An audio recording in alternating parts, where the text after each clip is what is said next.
All right, so today we're going over the different 3 Cinderella stories. For the first one, I picked the one Joanna, a Humong Cinderella. All right, so this little note in the front tells us a little backstory about this um, story. It goes on to tell us that Joanna skit is probably the skit purchased from Thailand in 1979. So they've just redone it a little bit to be the story that's in this book today. All right. So a little difference between the story and some of the others is her mother doesn't necessarily die in the beginning like other stories. Her mother is turned into a cow that works on to help on their farm. The father gets married while the cow is still alive, though, and the new wife doesn't like that the cow is still alive because she knows it's the mother or his first wife. So she acts like she's sick, and the only way she can be like saved and get well is if he sacrifices the cow. So that's what happens to her mom. The Cinderella in the story is Joanna. She is the daughter of the farmer and his wife, and the book describes her as a kind and beautiful girl. Here's a picture of the stepmother and stepsister and her. All right, the stepmother is represented by a woman that marries Joanna's father after her mother is turned into the cow. The stepmother does not like the cow and goes on to kill her, essentially. So she's evil, if you would like to use that word. All right.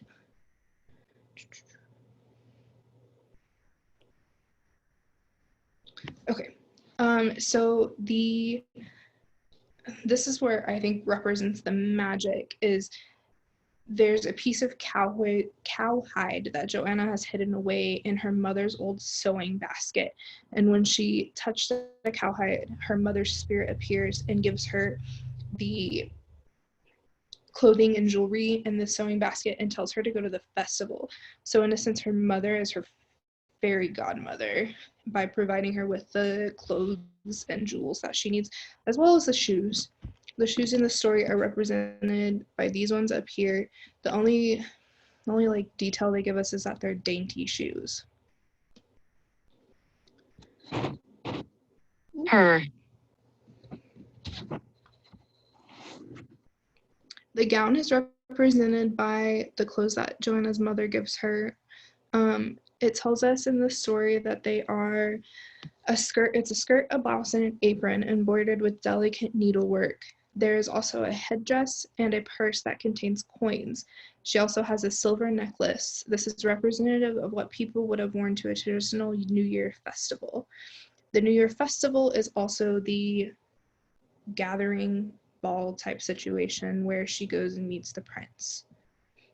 All right, this picture is the prince. When he sees her, he's the son of a village elder, and the book describes him as a fine young man of learning and wealth. He plays his bamboo instrument for Joanna.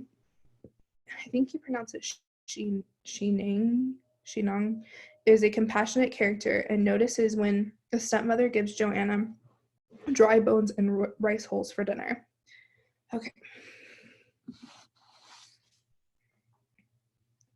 So the story goes on that she left her shoe and he goes around to try to have other women or other girls try on the shoe until he finds her.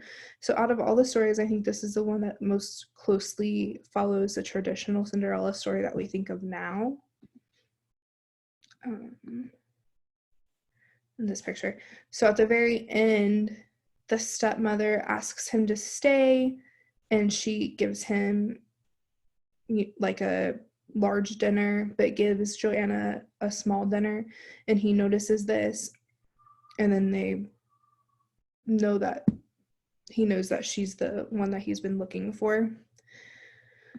So overall, the illustrations of this book are pretty great at the details and showing us the pictures of what people would have looked like and the clothing. It also gives us a really good idea of the scene itself, I really enjoyed all the different colors they were using, and then the way that with the different shades of color we're adding texture in. All right. The next one, let's see here, was a story called, let's restart this. I believe it's Abadea, and she's the Philippine Cinderella. So backstory to this one is not in the front, it's actually in the back of the book, but the author leaves a note telling us the story has disappeared from mainstream Philippine folk literature as a casualty of more than 300 years of Spanish colonization and a century of Americanization. So it leads me to believe that this is like a folklore that's been around for a while and just kind of disappeared, and they've redid it to be like a modern today type feel. All right, so the Cinderella in this story is Abadeja. Her stepmother and stepsisters are incredibly mean to her, but she is able to find comfort in the memory of her mother. So in this story, her mother dies in the beginning, and then the father finds the stepmother and daughters, and they get married.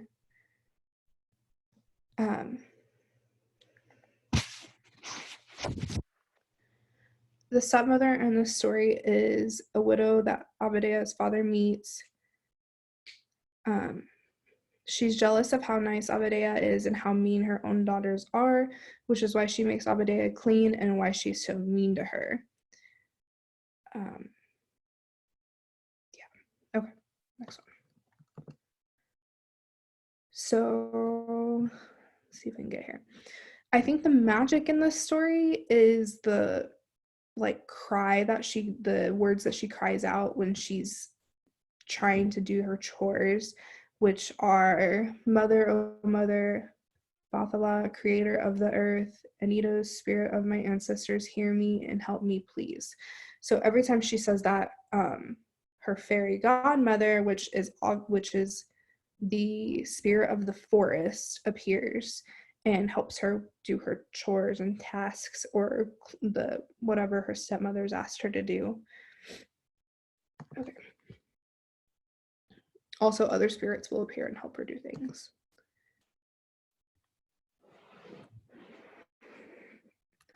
Okay, let's see if we can get to, okay, this one. So I think that the gown in this story would be represented by the jewels that grow on the magic tree that is planted. Maybe the tree itself is even the gown, but the story uses lots of different ways to recreate the story, or the original like Cinderella story. So it's kind of hard to figure out which one was the gown, because it never really mentions like her wearing a gown necessarily, but the jewels. So this is the prince. Let's see here.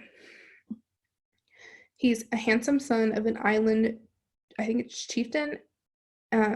He's interested in the magic tree and gives up an offering, and he takes a ring off of the tree. So there's not a typical like ball in this story. I think that the ball is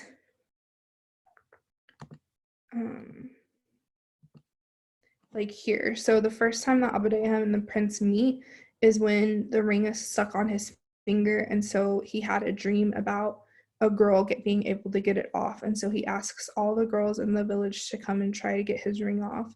So that was the first time that they met, so that would kind of be like the ball. It's also where all the other girls were, so that's like the only one that I could really think of it being the ball. Okay.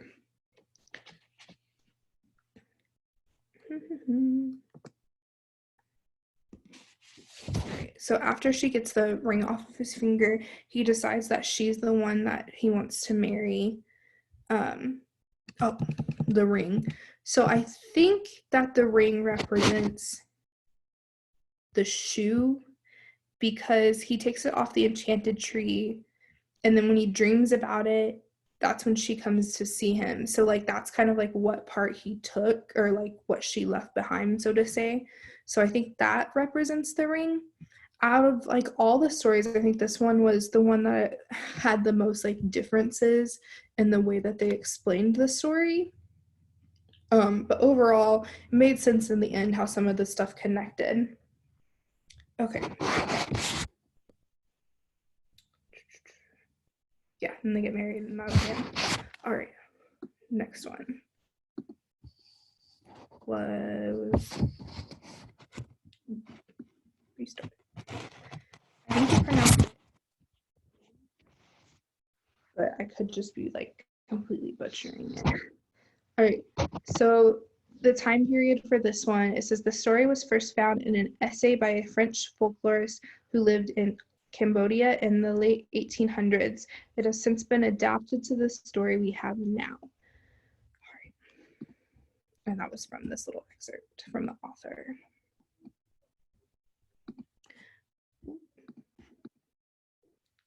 All right, so Cinderella in this story is represented by Angkat. Her dad, I forget, I've read all of them, describes her as being dutiful and obedient, as well as being the joy of her father's life. The father goes off and finds the stepmom and the stepsisters, or stepsister, and that's when Angkat and her don't get along. So they're at war with each other, fighting basically about who is the number one. So the first thing they do is go fishing, and whoever gets the most fish is going to be number one. Well, Angkat caught most of the fish, but she was so tired and cold that she took a nap, and the stepsister came along and stole all of her fish and left her with one. So that's where we get to this picture of her letting her one fish out in her pond. So I think that the fish is like the magic in this story, because later on, when the fish gets cooked, she places the bones underneath the mat, and that's how her slippers appear. So I think that it's the magic. Okay. Let's see if we can find it. Oh, here. This is where her stepsister stole the fish and cooked it. All right, so this, I believe, is her fairy godmother. It's the spirit of virtue, and she appears to Angkat and tells her, I have been watching over you, and I understand why your heart is broken, my child. So she's the one who tells her to put the fish bones under the mat and that the slippers would appear. And she also tells her to leave one of the slippers under the mat and put the other one in her open window.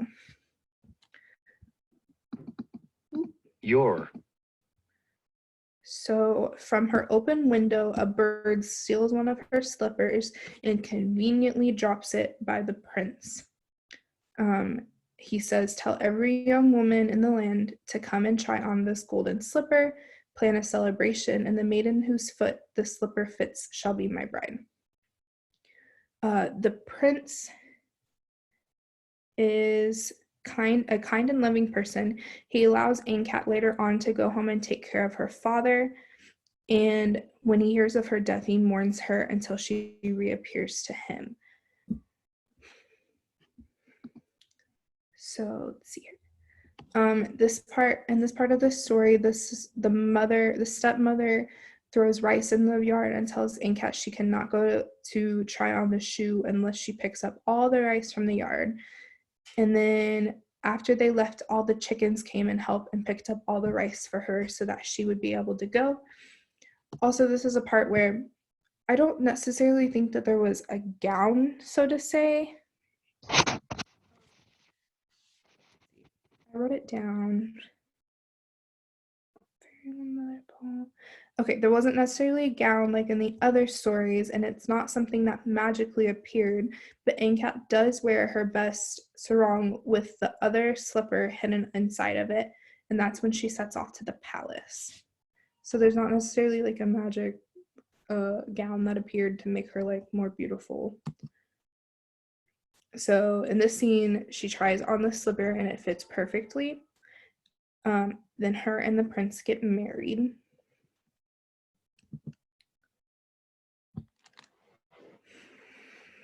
All right. So this one was different from the other ones because it went on to have like a whole nother story after the prince and her get married. So later on, the stepmother and the father and stepsister conspire against Ankat to get her to come home by saying that the father is ill. When she comes home, they all kill her.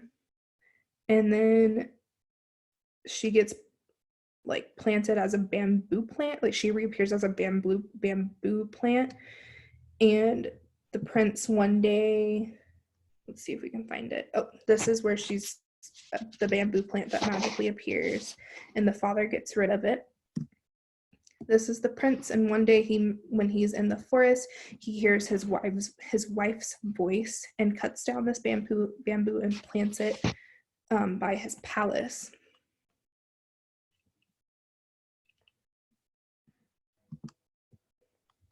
All right, and he hears Inkat singing, and she reappears when he comes to her because of her fairy godmother.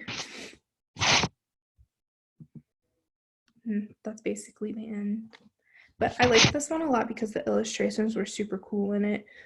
These were probably the most detailed ones, as you can see, like in this picture, showing us like all the jewels and the crowns. It did a really good job at putting texture into the pictures with the use of the lines and stuff, and just the different tones of paint.